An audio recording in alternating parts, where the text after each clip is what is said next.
दोस्तों, जैसा कि कल आपने देखा डायरेक्ट से इनडायरेक्ट स्पीच में बदलने का पहला नियम चेंज ऑफ पर्सन का नियम या सन का नियम। तो आइए आज देखते हैं इसका दूसरा नियम चेंज ऑफ कंजक्शन का नियम। फिर इसके साथ ही देखेंगे चेंज ऑफ रिपोर्टिंग वर्ब का नियम।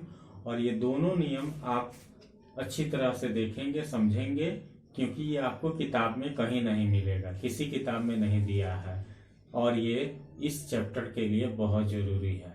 तो आइए देखते हैं दूसरा नियम चेंज ऑफ कंजक्शन का नियम। तो जो डायरेक्ट स्पीच में हम लोग देखते हैं कॉमा और इन्वर्टेड कॉमा का प्रयोग रहता है। तो जब डायरेक्ट से इनडायरेक्ट स्पीच में बदलते हैं तो उस कॉमा और इन्वर्टेड कॉमा को हटा दिया जाता है और उसके जगह पर एक कंजक्शन का प्रयोग किया जाता है जो रिपोर्टेड स्पीच के सेंटेंस के प्रकार पर निर्भर करता है। तो इस नियम में हम लोग देखेंगे कि किस प्रकार का सेंटेंस रहेगा तो किस कंजक्शन का प्रयोग किया जाएगा। आइए देखते हैं बोर्ड पे।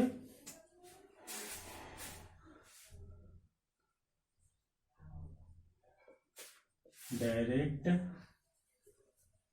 स्पीच के कॉमा और इन्वर्टेड कॉमा को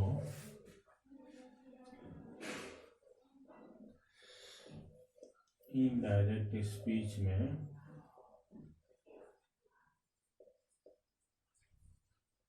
हटा दिया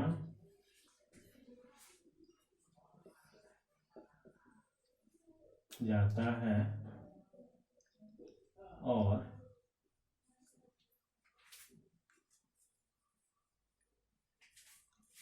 कॉमा के स्थान पर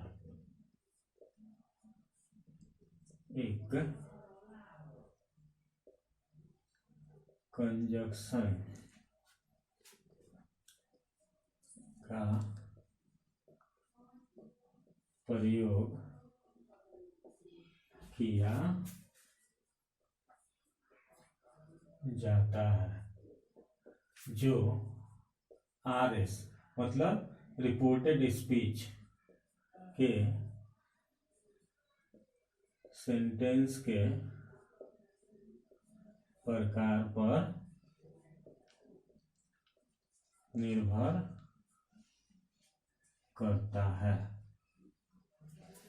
इसका प्रयोग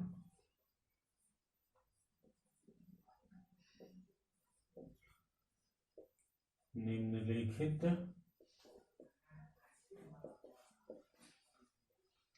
तालिका के अनुसार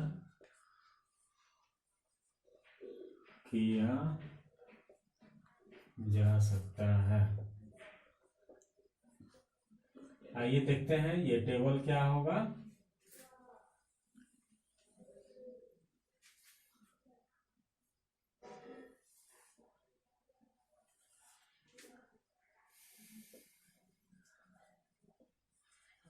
reported speech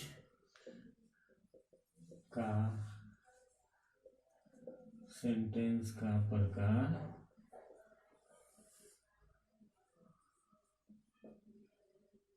conjunction. Serial number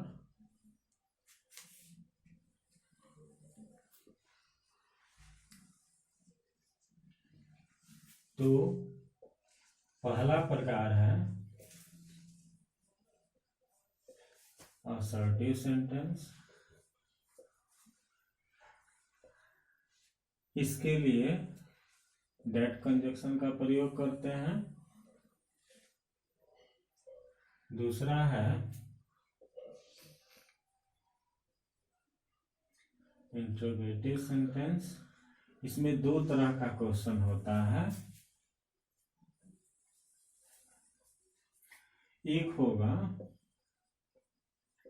yes no question. Yes no question रहेगा तो इसमें कंजक्शन आएगा इफ या वेदर। और WH क्वेश्चन होगा तो इसमें जो WH वर्ड रहेगा उसी को कंजक्शन के रूप में प्रयोग करेंगे। तीसरा हो गया इंपरेटिव सेंटेंस।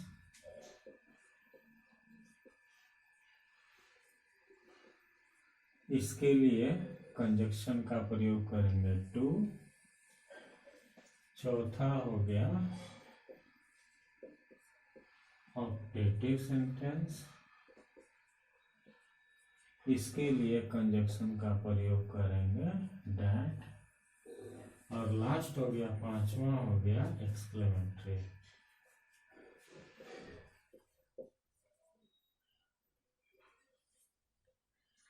एक्सक्लेमेटरी सेंटेंस इसके लिए भी आएगा दैट।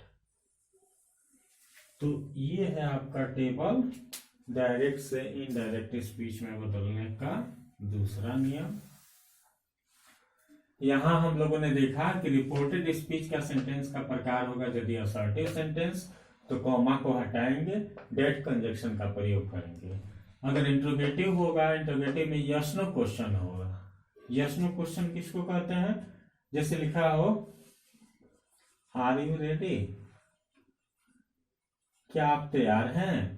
तो ऐसे क्वेश्चन को हम लोग कहते हैं यस नो क्वेश्चन, क्योंकि इसका आंसर यस या नो में दिया जाता है। इसका आंसर यदि आप तैयार हैं तो यस, यदि तैयार नहीं है तो नो में आंसर देते हैं।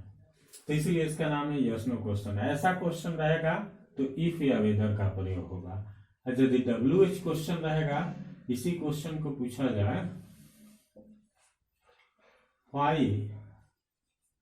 व्हाई आर यू रेडी, तो व्हाई जो है WH वर्ड है, यहां पर कंजक्शन को जब हटाएंगे तो इसी व्हाई का प्रयोग कंजक्शन के रूप में करेंगे।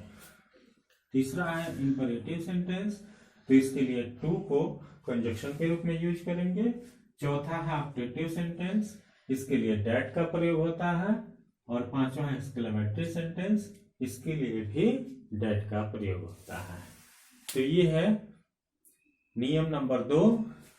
इस नियम का नाम हो गया चेंज ऑफ कंजक्शन का नियम।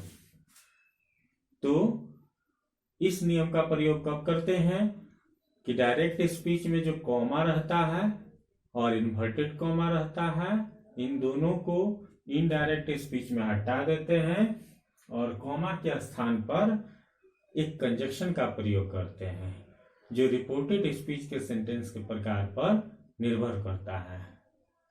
तो इस टेबल के माध्यम से आप इसका प्रयोग आसानी से कर सकते हैं। ये किसी किताब में नहीं दिया है। यदि विश्वास ना हो तो आप खोजेंगे किताब में, किसी किताब में मिल जाए तो आप बताएंगे कमेंट सेक्शन में।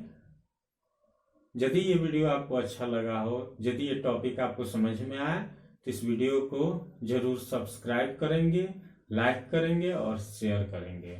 इतने ध्यान से सुनने के लिए, इस वीडियो को देखने के लिए बहुत बहुत धन्यवाद।